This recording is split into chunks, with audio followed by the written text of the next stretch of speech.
Iowa State looks to make their mark at the top of the Big 12, but good grief, we need Tamin Lipsey healthy.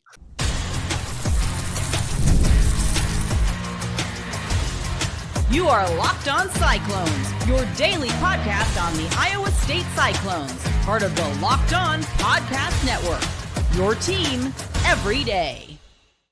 Hey there, what's up? Happy Thursday. Welcome into the Locked On College Basketball Podcast. It's the only daily national college hoops.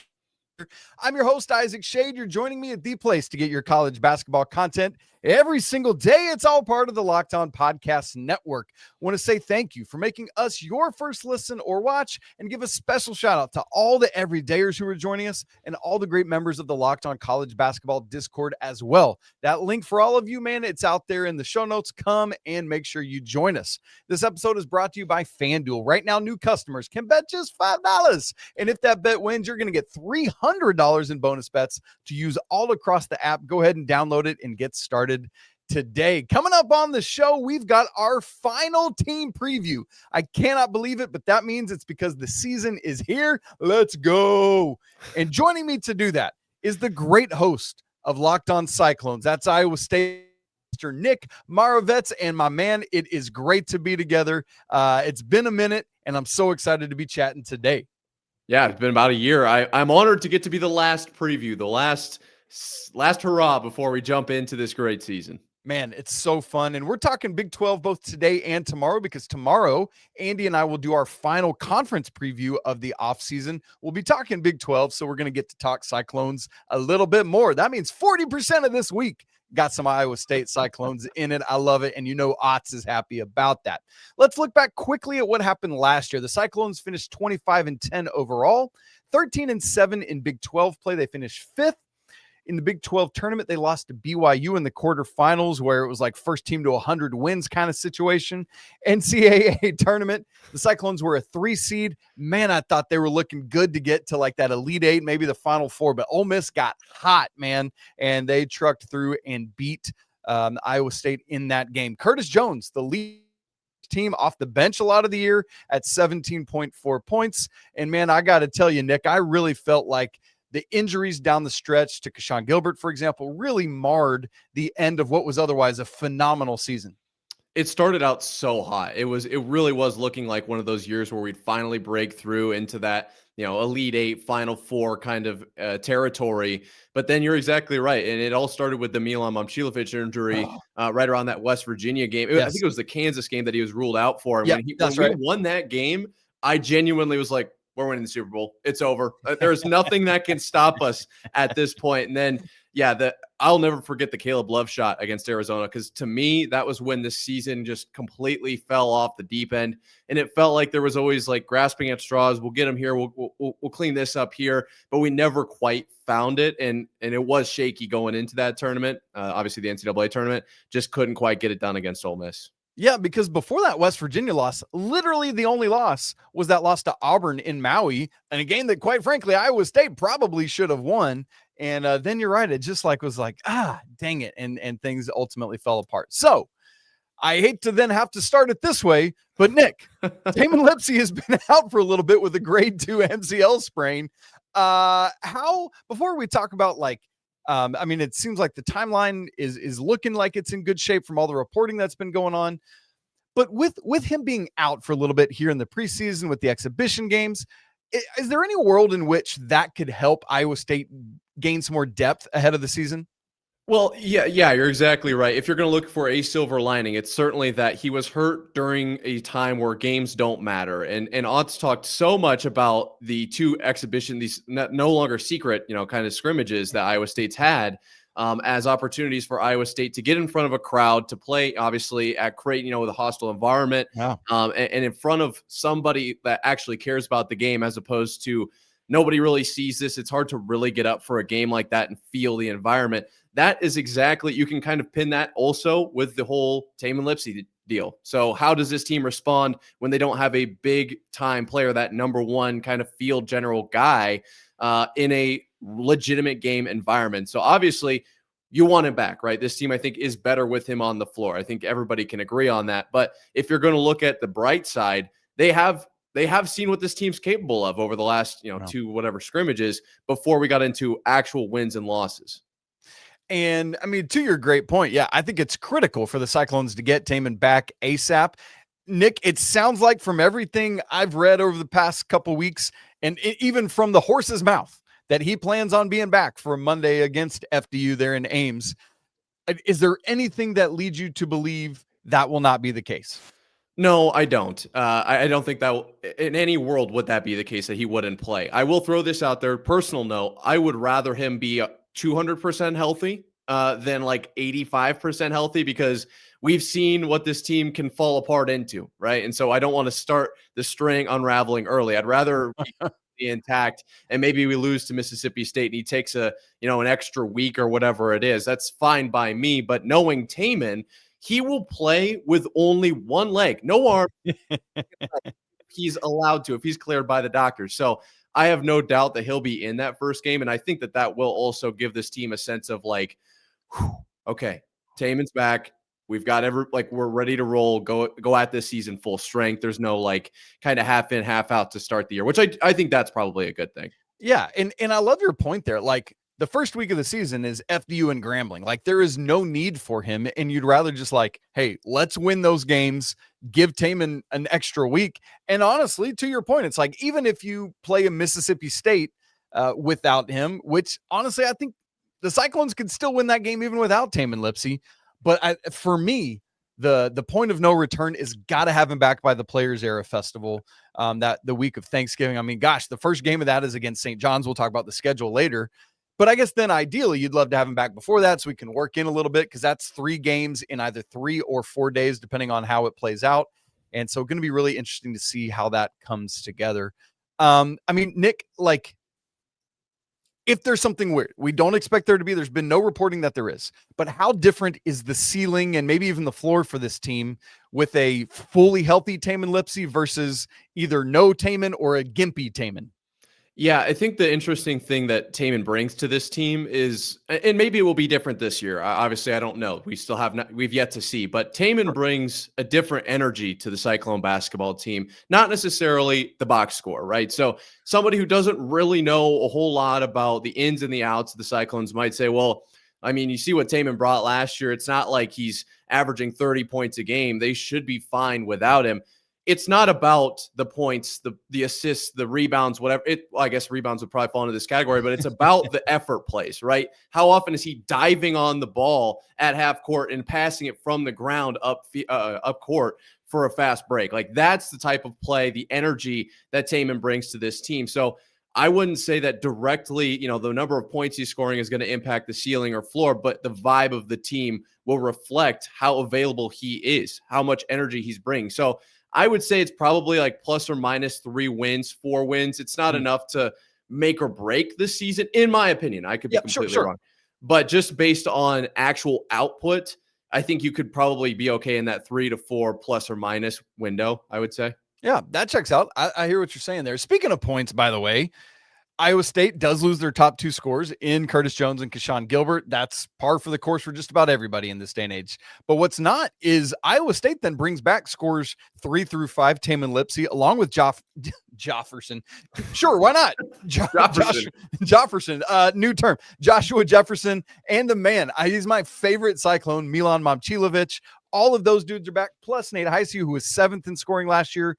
And so, like, how important is that in your mind, Nick? And out of those guys, like, does one of them ascend to now being the leading scorer? Is that Joshua Jefferson, who was 3rd last year?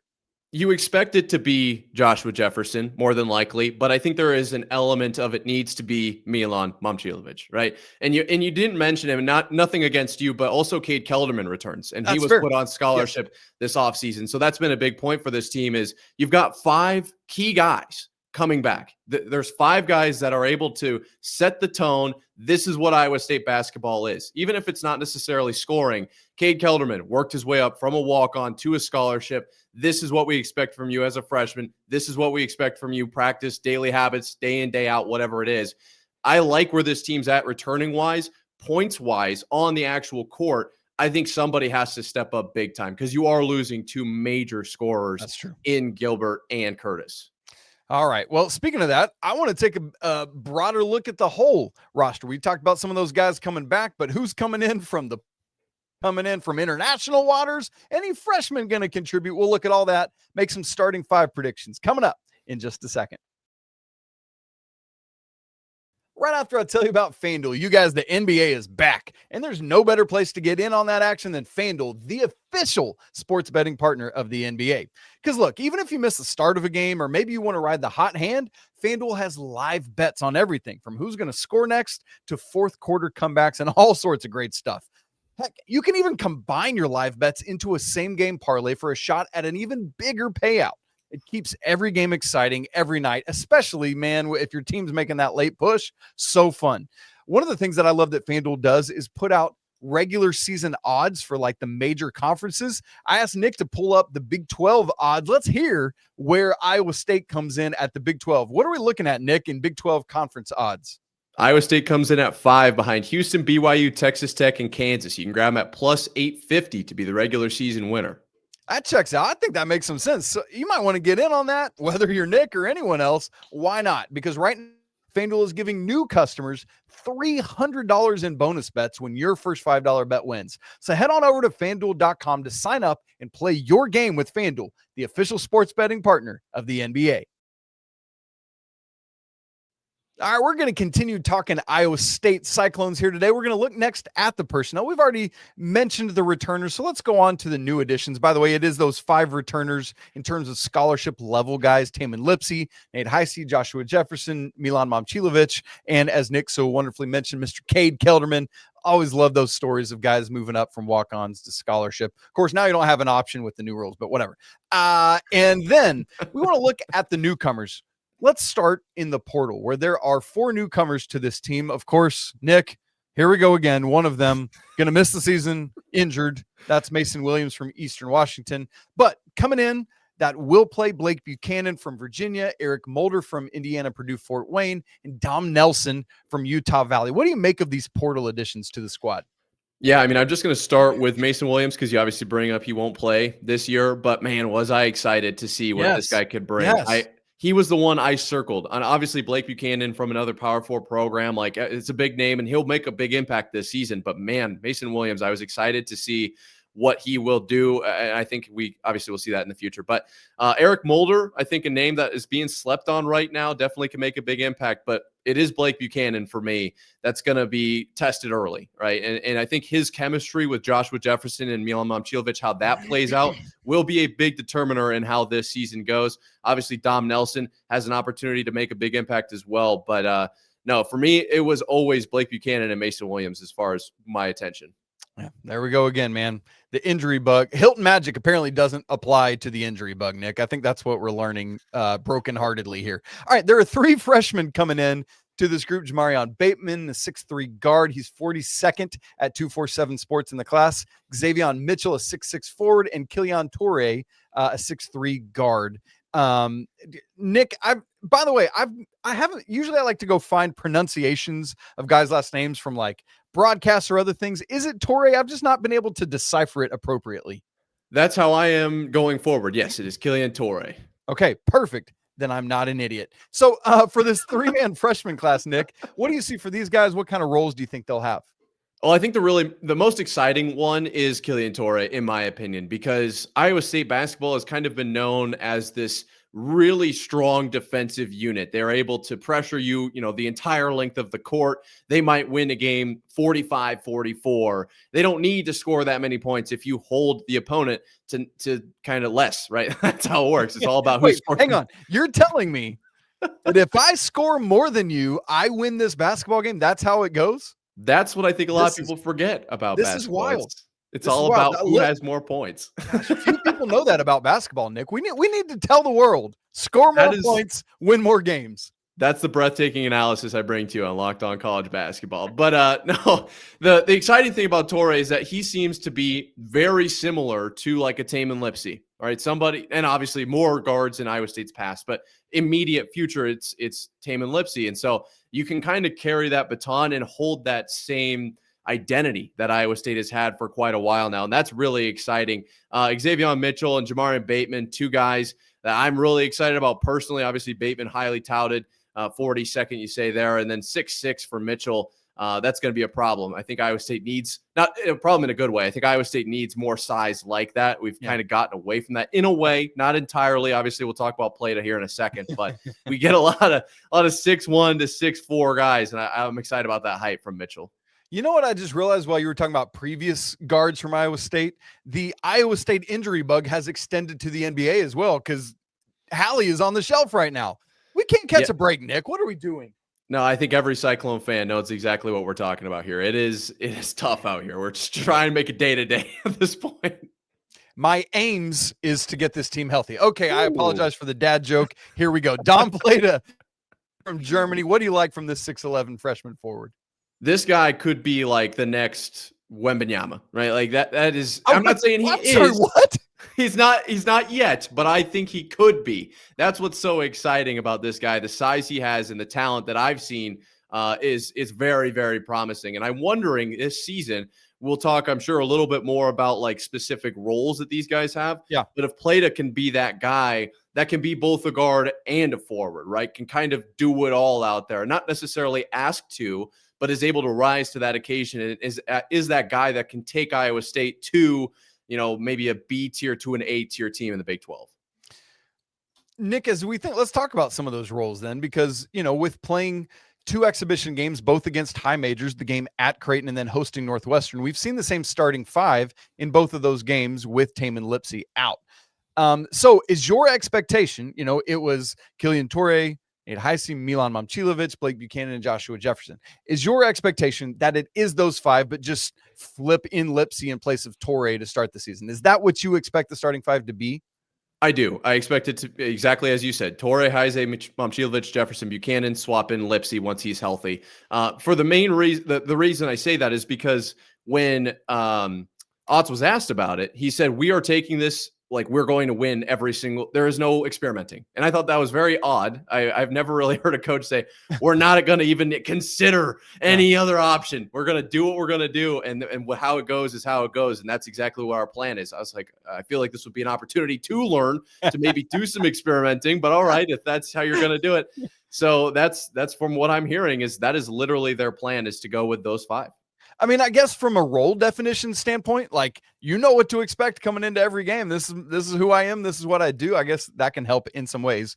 Now, the guys that have been the key contributors off the bench in those exhibitions, obviously Torrey, once he is relegated to the bench, but then also Dom Nelson and Jamarion Batemon. As you look at it, Nick, is that the top 8 in your mind, or are there others that could crack that top 8 rotation? No, I think it is those guys. I think Dom Plata could start to maybe make a bigger impact, but no, I think that's about right. And I'm going to probably get ahead of you here because I just want to Please do. In here. Feel free. We've seen Momcilovic over these 2 games, not quite at the level that I want him at yet, but we have seen good signs. And I don't know if you've talked about this, but all offseason, the kind of narrative around Milan has been shoot more, score more, right? Up until this point, he's very much been a guy that's like, give me 4 shots, I'll make 3 of them, right? I'm going to be a high percentage guy. I'm going to get good looks. Yeah. Yes. I just want to get the ball in the hoop when I shoot it. The rest of the time, I can facilitate, I can do whatever. This offseason, the story's been, Milan, shoot the ball. It'll go in more times. You might not end the game with an 80% field goal percentage, but you're going to score more points because by nature of shooting more, the ball will go in more. Well, as true as that is, it's actually not been true over the last 2 games. Going 0 of 7, it was this against Creighton, and then 1 of 7 against Northwestern. But I think the sign is there, right? And then I think that was just in the 3-point. Yeah, just in 3 points. Threes. That's promising though. So I think over time he's going to feel more confident in shooting more times like that. I think he's probably still a little bit out of his element. That's the biggest change I want to see from this team over these last 2 games. Is just once he gets more comfortable, I think that this team will start to fall into place a lot more. We said in that first segment, Joshua Jefferson probably the lead. Are you going to stamp that, Nick? Are you going with that? That Jefferson's going to be the leading scorer? I think he will be, yes, but I think Milan needs to challenge him. I think he absolutely has to. We've seen Jefferson take over in games, namely the UCF game last season. It's not like he can't, and he's very capable. He's sure, very good. But I think we need to probably at least have one other guy like Milan, and Milan's very capable as well. It's just going to be, I think it's a head game for him. Same with Nate Heisey, right? I think we have guys that can score. It's just that their role is so ingrained in who they are right now. Yep. We can break that. That's a good step in the right direction. Yeah. All right. Well, let's break them down and build them back up. I'm here for that, Nick. All right. As part of all this, figuring out who these guys are going to be and what they're going to do, they got to play some basketball games. And that's what Nick and I are going to look at next. A schedule that includes a couple highly rated teams in the preseason, as well as an ending stretch in Big 12 play that I am already sweating over on the Cyclones' behalf. We'll unpack all of that for you, make some season predictions coming up in just a second.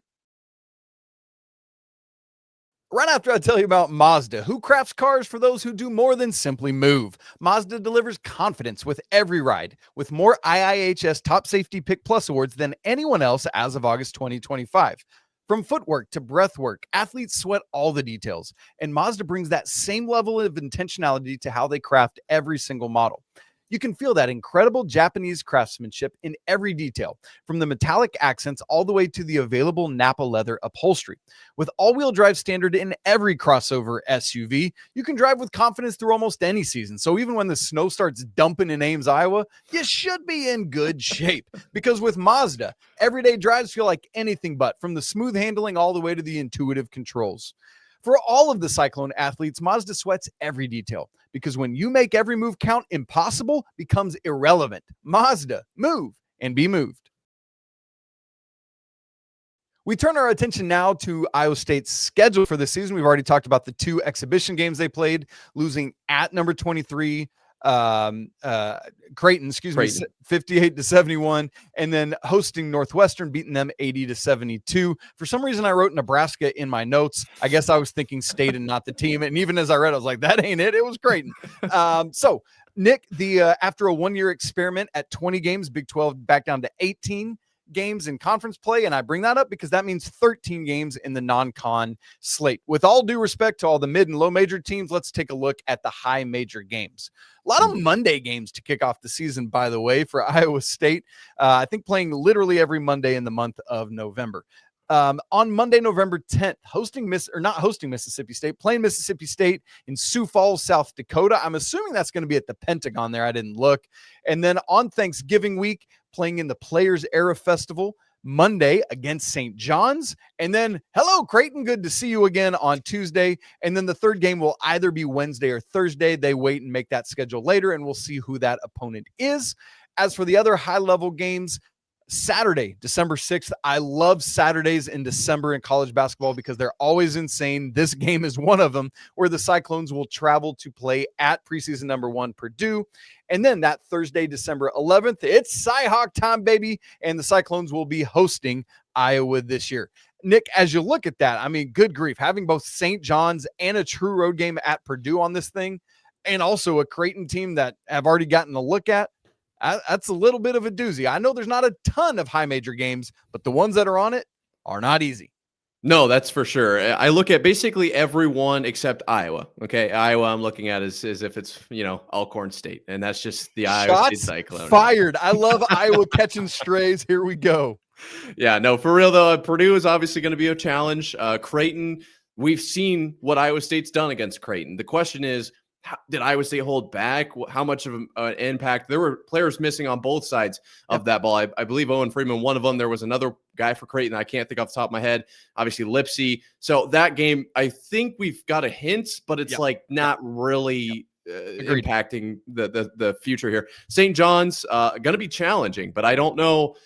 That's such an interesting one to me because, everyone's opinion on St. John's, I think, kind of differs. It just depends on how you feel about the past and Patino and everything there. So I like Iowa State here. I think that they might pick up 3. It depends largely on what that third game in the Players Era looks like, but I don't think Iowa's going to be a problem. I've got Purdue maybe as a loss there, maybe that third game, and maybe Miss State just kind of sneaks up on them, right? It's early. Who knows where Tamin will be at? But it's kind of like those first 3 major games. I think it could be one of those 3, if that makes sense. Yeah, that checks out. Yeah, and that's kind of what I was looking at is 2 or 3 losses in non-con play, just depending on that, as you said, that third Players Era Festival game.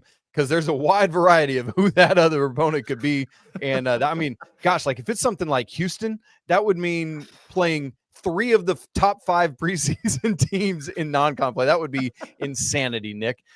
Speaking of insanity, when we moved to Big 12 play, as I was looking through the Iowa State Big 12 schedule, I was like, all right, that's not too bad. That's not too bad. Yeah, that's not so bad at all the way through January and the first part of February. And then, Nick, I got to Valentine's Day and my heart went into my throat because here's the closing schedule. 6 from February 14th on. Saturday, February 14th, hosting Kansas. Monday, the 16th. So back-to-back Monday, or Saturday and Monday. Thankfully, both at home. That is good news. This will be on Big Monday against Houston.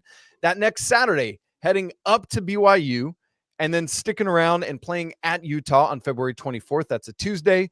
Then Saturday, February 28th, hosting Texas Tech, and then Monday, March 2nd, at Arizona. Then you get to wrap up on the road at Arizona State. We'll say thank you for that one. But Nick, hosting Kansas, hosting Houston, at BYU, at Utah. I know Utah's not great, but it's tough to play there. Hosting Texas Tech at Arizona. Are you kidding me right now with this closing schedule for the Cyclones?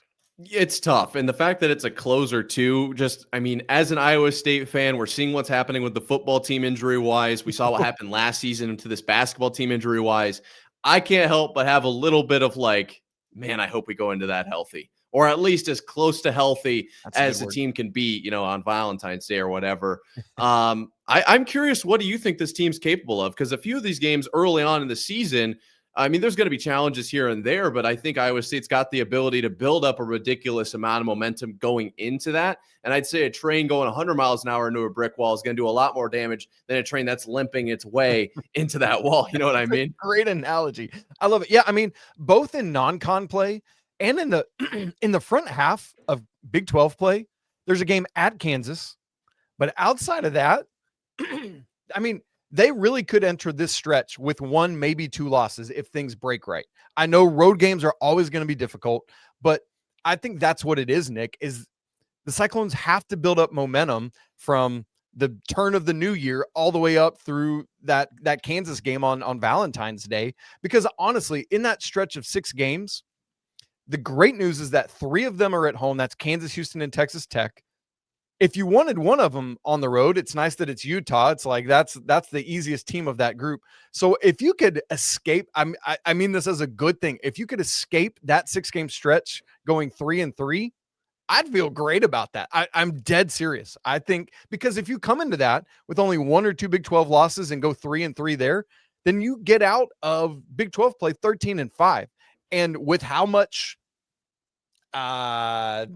like killing each other there is in the Big 12, that could be 2nd or 3rd place. Excuse me. I agree. Break the right way. So yeah, I don't know. What about you? I agree completely. The point I'd like to make about the first half of the conference play is that this gives Iowa State, obviously you've got all the non-conference slate to do this as well, but you kind of have to realign once you get into the big boy games of the Big 12 conference. This gives Iowa State an opportunity to kind of define themselves, right? They've got an identity as Iowa State basketball, but what does this group of 8-10 guys have? What is their identity? Who does what exactly? That, I think, is a great opportunity. That schedule, you're going to have challenges in there. That's the Big 12 for you. Shocker. Like, this is a tough basketball conference. I don't know what to tell you, but it's much easier than the second half. So if they can go into that, Kansas game at home, that's a great momentum builder. Even if you ignore the first 10 games or whatever it is, 9 games on that list, you can go right into Kansas, win at home. Boom. Everyone loves you if you beat Kansas at home. I'll never forget last season's win. Then you got Houston. Like, it's such an opportunity for them to really just take off like an airplane. I do have them at 12-6. I think that it's just I need to see a little bit more to feel really confident in a 13-5 prediction. But I don't hate that either. I think 13-5 is very reasonable. Yep. And my actual prediction's a little bit lower. I had them at 11-7, just because of the way life goes, right? It's just like, especially for Iowa State, man. Yeah. Like, so I just feel like they're going to get clipped here or there. But I don't think it's crazy to say 13-5. Like there is a path to that is not some like, oh, if everything is no, that is a real possibility for this team. That said, Nick, when it's all said and done, where would you see Iowa State finishing in the Big 12 standings? Yeah, I think it really depends on like what the other teams pan out to be. So it's hard to make predictions like that. We did all that with football, 100%. and Arizona State is who are they? And all of a sudden, Cincinnati's a world beater, right? And so I'm not really sure what's going to happen here with basketball. Who's going to actually be good? I think Iowa State will be right on top. I think they probably finish third. Not a crazy, undefeated season or anything, but they'll still be in that upper tier of what the Big 12 is. Now, what does that mean for a tournament seed?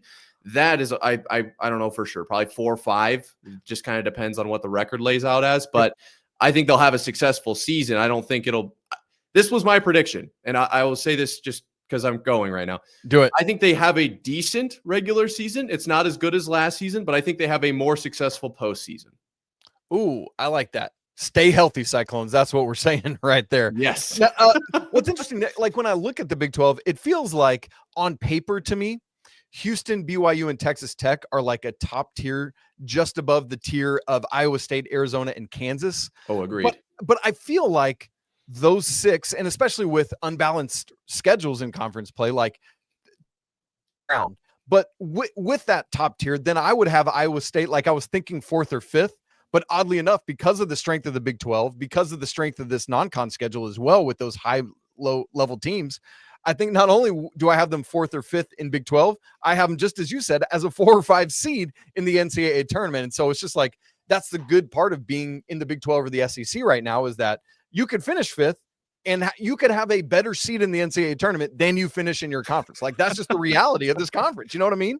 No, I agree with you. And I don't actually even hate that prediction as far as a Big 12 goes. I just think that it's, you alluded to it earlier, this conference eats itself alive, and you could start a BYU spiral or whatever. Dude. So I'm kind of betting on that a little bit. I'm hoping in some sense that this basketball season takes off and is a turning point for the program, really sets them into some success over down the line. I mean, interestingly, of that top 3 tier I gave you, I think BYU is more vulnerable than the other 2 would be. We saw in their exhibition game last Friday against North Carolina, where Saunders was kind of relegated to not being the player that we are used to him being, because Rob Wright and AJ DeVanza were so ball dominant. And if they can't get that figured out, BYU is not going to be, in my opinion, what everyone thinks they will be. So, like, those are the kind of things that on paper it looks one way, but we got to see how it plays out, to your great point, Nick. No, I agree. As far as, how good is BYU? How is BYU going to stink this year? I don't really care. As long as they provide the level of games that they did last season again, every time Iowa State and BYU squared up, it was literally cinema. So that's all I can ask for as a fan. I just want that. If only we were getting it twice. Maybe we'll get it again in the conference tournament. We'll see there in Kansas City. All right, Nick, great stuff, man. Great to be together. Thanks so much for your time. For those of you who are Iowa State folks here with us today, thank you so much for joining the show, whether you're watching on the college basketball feed or the Iowa State feed. If you're not already following Locked On Cyclones, man, do it now to stick with Nick all basketball season long. You can follow him on Twitter at Nick_MARV, the first 4 of the first 5 letters of his last name, I guess I should say. Really fun there. If you're not following us on Locked On College Basketball, man, hit subscribe down there below. Follow us as well. You can follow me on Twitter at Isaac Shade. If you've not joined us in the Locked On College Basketball Discord, we'd love to see you there. That link is in the show notes. A great place to be a college basketball fan and hang out and just talk basketball all day long. It's so much fun, and it's a great place to be. As always, I want to say apologies to the Lawyer family. Cheers to the Wild Pope. Shouts to the McBruins. And until tomorrow, when we do our Big 12 preview, peace.